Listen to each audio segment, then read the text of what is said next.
think the biggest mistake that people make when they go on an interview is they don't think enough about how they can add value to an organization.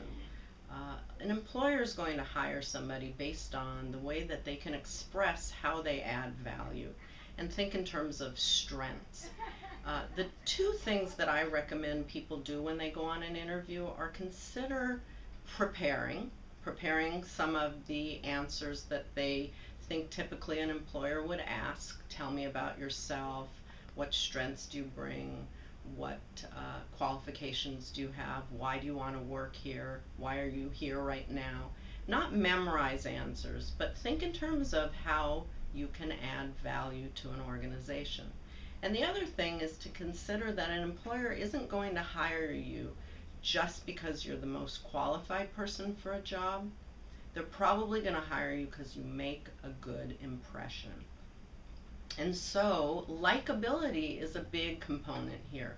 And an employer often it's like going on a date. You're trying to make the person interviewing you feel comfortable like you would on a date, make the person feel like they're comfortable and want to be there. It's a little bit about chemistry, and an employer wants to look and feel like you're not going to be a distractor to their organization, that you're going to add something. You want the employer to leave an interview feeling like, wow, that's the person that I'd like to have on my team. That's the person that I'd like to be here. Not that person had some distractions that are going to get in the way of our business. So think in terms of how you can add value to an organization.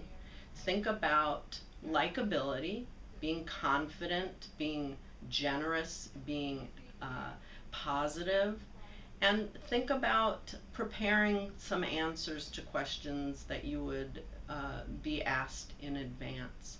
Preparation, likability, and how you can add value are my suggestions for an interview.